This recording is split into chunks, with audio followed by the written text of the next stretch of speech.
Atenção! Começa agora uma teleaula de História do Ensino Médio. Você vai assistir a teleaula de número 63. Bons estudos!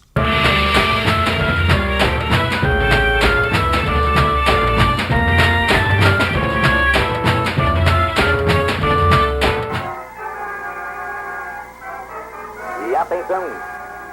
Acaba de suicidar-se em seus aposentos do Palácio do Catete o presidente Getúlio Vargas. Se até hoje essa notícia ainda causa um certo mal-estar, imagina você o impacto que ela não provocou em 24 de agosto de 1954. O suicídio de Vargas e a Carta Testamento são os temas desta teleaula, onde você vai ver que desde o começo do seu segundo governo, Getúlio Vargas foi pressionado o tempo todo para renunciar. Você vai ver também o que estava acontecendo no Brasil nos momentos que antecederam ao suicídio. E por fim, você vai ver o significado da Carta Testamento que Vargas deixou. Mais uma vez, as forças e os interesses contra o povo coordenaram-se novamente e se desencadeiam sobre mim. Não me acusam, insultam, não me combatem, caluniam e não me dão direito de defesa. Precisam sufocar a minha voz e impedir a minha ação para que eu não continue a defender, como sempre defendi, o povo e principalmente os humildes. Sigo o destino que me é imposto. Esse texto que você acabou de ouvir é o começo da Carta Testamento que Getúlio Vargas escreveu para o povo brasileiro antes de se suicidar. Se até hoje essa Carta Testamento emociona, você já pensou o que ela provocou naquele tumultuado dia 24 de agosto de 1954? Olha, muita gente não conseguia entender por que Getúlio, o pai dos pobres, resolvera pôr fim à própria vida. Por que será que Vargas fez isso? Só que para entender o porquê dessa história, a gente vai ter que voltar um pouco no tempo. 31 de janeiro de 1951. Getúlio Vargas assume novamente a presidência da República. Apesar da vitória nas urnas, a oposição à sua volta é grande. Quem pode garantir que Vargas vai governar dentro das regras democráticas? As suspeitas têm fundamento. Afinal, trata-se do mesmo Vargas que, anos antes, havia instaurado a ditadura do Estado Novo. Além do seu passado como ditador, Vargas também incomoda seus opositores por causa de seu jeito de governar. Em vez de utilizar os partidos políticos ou os sindicatos para se comunicar, o presidente prefere se dirigir diretamente ao povo, o que, segundo seus opositores, não estimula o fortalecimento das instituições democráticas. Além dos políticos antigetulistas, Vargas também tinha como opositores os grandes jornais, que dia após dia noticiam apenas os aspectos negativos do seu governo. A Tribuna da Imprensa é o mais agressivo jornal a combater Vargas. E essa postura se deve ao diretor do jornal, Carlos Lacerda, principal líder e porta-voz da oposição. Tenho lutado mês a mês, dia a dia, hora a hora, resistindo a uma pressão constante, incessante, tudo suportando em silêncio, tudo esquecendo, renunciando a mim mesmo para defender o povo que agora se queda desamparado. Nada mais posso vos dar a não ser meu sangue. Se as aves de rapina caem no sangue de alguém, querem continuar sugando o povo brasileiro, eu ofereço em holocausto a minha vida. Um dos grandes problemas de Vargas é que ele não tinha opositores apenas fora do seu governo. Dentro da sua própria equipe, a situação também não era muito diferente. Divididos entre aceitar ou não uma maior participação do capital estrangeiro na nossa economia, os assessores e ministros de Vargas viviam em conflito. Como se tudo isso não bastasse, Vargas teve ainda que enfrentar uma inflação que subia ano a ano. Em 1951, quando assumiu o governo, a taxa anual da inflação era de 12,34%. Em 54, essa taxa chega a 25,86%, o que para a época era muito. A inflação é provocada por vários fatores, mas na sua raiz estava um problema básico. O aumento dos gastos do governo não foi acompanhado pelo aumento das arrecadações. E sempre que o governo gasta mais do que arrecada, vem a inflação. Sempre que a inflação aumenta, e eu tenho certeza que você já sentiu isso na carne, acontece uma espécie de bola de neve. O custo de vida aumenta, os salários perdem o valor, E aí, os trabalhadores e os sindicatos começam a reivindicar por melhores salários.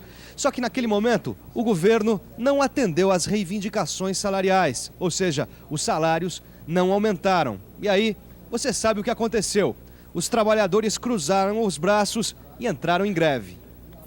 Os empresários responsabilizaram Vargas pelas greves. Para eles, o presidente usava o PTB para insuflar as greves, provocar a desordem e favorecer o clima para dar um golpe e continuar no poder. Para tentar solucionar o impasse, Vargas resolve mudar parte de sua equipe.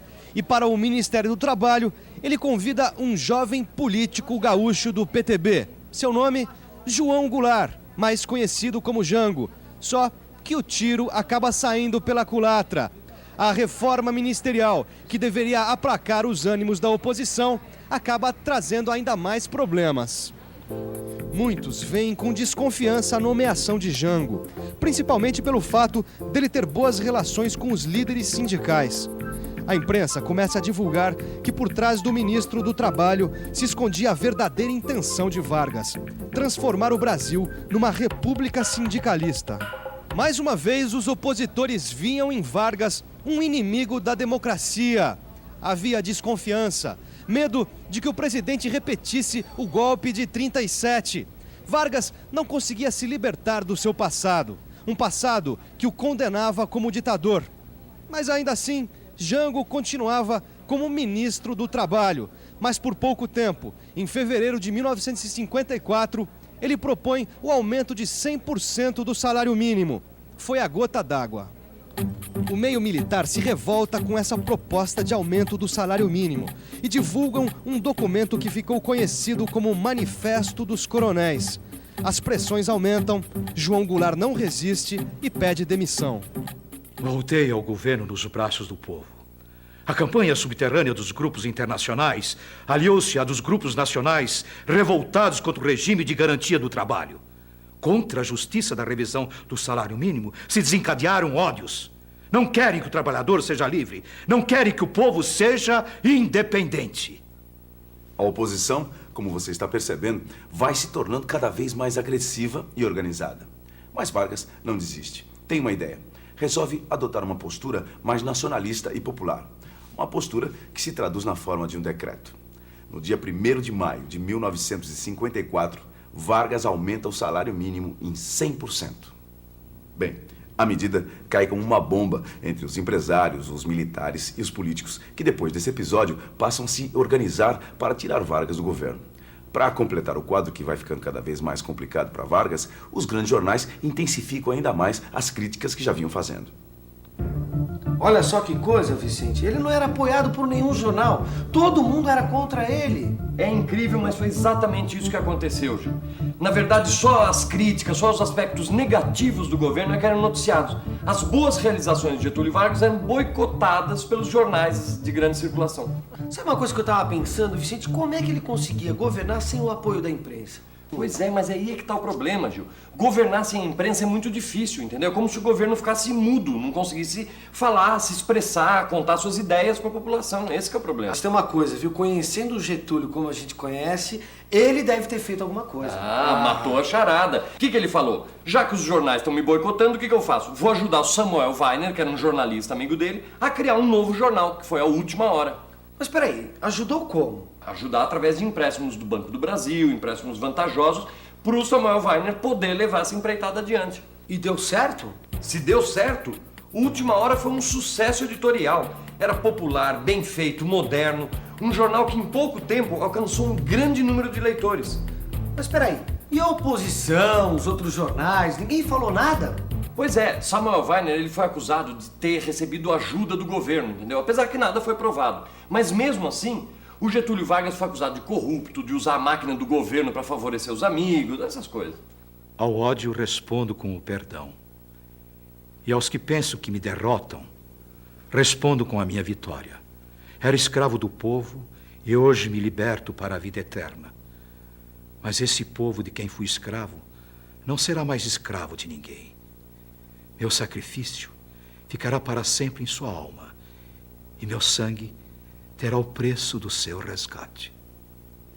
Cada vez mais isolado, sendo abandonado até por seus aliados que viam com desconfiança as inúmeras concessões que fazia para os seus adversários, Vargas é pressionado por todos os lados. Mas o que ele não sabia é que esses problemas todos até que eram simples, perto de uma bomba que estava para estourar. 5 de agosto de 1954. É nesse dia que acontece o fato que realmente selaria de vez o futuro político de Getúlio Vargas. É nesse dia que acontece o atentado da Toneleiros. Um atentado onde o jornalista e ildenista Carlos Lacerda, um dos mais ferozes opositores de Vargas, é alvo de uma tentativa de assassinato. Ao chegar em casa, na rua Toneleiros, em Copacabana, no Rio, Lacerda é atingido por um tiro, mas é ferido apenas no pé. Seu amigo, porém, não teve a mesma sorte. Rubem Florentino Vaz, major da Aeronáutica, não resiste e morre. A oposição não perde tempo. Atribui a responsabilidade do atentado ao governo Vargas. Uma comissão de inquérito é instaurada e chega a uma conclusão bombástica. O responsável direto pelo atentado foi Gregório Fortunato, o chefe da guarda pessoal de Vargas. Daí para frente, Vargas teve realmente dias muito difíceis. Por mais que tentasse provar que nada sabia sobre o atentado e queria punir os culpados, foi sobre Vargas que recaíram todas as responsabilidades. A oposição não dava trégua. Os políticos da UDN e os militares passaram a exigir a renúncia. Acuado, isolado, Vargas se recusa a renunciar e diz: só morto sairei do catete. E é o que faz. Na noite do dia 24 de agosto de 1954, Vargas pega uma arma e, com um tiro no coração, põe fim à própria vida. Vargas se suicidou. Lutei contra a expoliação do Brasil. Lutei contra a expoliação do povo. Tenho lutado de peito aberto. O ódio, as infâmias, a calúnia não abateram meu ânimo. Eu vos dei a minha vida. Agora ofereço a minha morte. Nada receio. Serenamente, dou o primeiro passo no caminho da eternidade e saio da vida para entrar na história. Como você pôde perceber por essas imagens, o suicídio de Vargas realmente provocou um grande impacto na população. O suicídio em si já mexe com as pessoas. Quando ele é acompanhado de uma carta-testamento, então, aí a comoção é ainda maior. Nessa carta-testamento, que você teve a oportunidade de ouvir alguns trechos, Vargas se apresentava como o grande protetor da classe trabalhadora, como político que tudo fez para tornar o Brasil um país desenvolvido. Além disso, Vargas se dizia vítima de grupos nacionais e estrangeiros que não aceitavam que os trabalhadores tivessem garantidos seus direitos sociais. Vargas, mais uma vez, explorava a figura do pai dos pobres, daquele que concedera aos trabalhadores os seus direitos.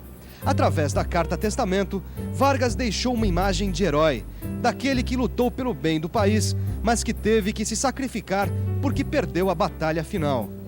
Eu vos dei a minha vida, agora vos ofereço a minha morte. Nada receio. Serenamente dou o primeiro passo no caminho da eternidade e saio da vida para entrar na história. Essas foram as últimas palavras da carta-testamento de Vargas. Quando tomou conhecimento desta carta, a população saiu às ruas para chorar a morte do seu líder e vingar seus opositores. Quebra-quebra, greves, jornais apedrejados e incendiados. A população se manifestava contra os opositores do presidente morto. E assim, termina a trajetória de um dos presidentes mais populares da história do Brasil. E falando em história, que tal a gente dar uma revisada no que aprendeu hoje? E atenção, se liga aí que é a hora da revisão. Na teleaula de hoje, você viu que o segundo governo de Vargas foi marcado por forte oposição e por uma série de outros problemas, como greves de trabalhadores e inflação. Você ainda viu o que foi o atentado da Toneleiros, o episódio que acabou levando Vargas ao suicídio. E, finalmente, você conheceu trechos da carta-testamento que Vargas deixou. Só para concluir, a morte de Vargas, ao contrário do que imaginavam seus inimigos, não conseguiu liquidar o varguismo. Na verdade, sua morte acabou perpetuando por muitos e muitos anos a sua forma de fazer política e de administrar o país. Tanto que até hoje, sob muitos aspectos, o varguismo ainda continua vivo. Mas esse já é um assunto para as nossas próximas teleaulas. Até lá. Tchau.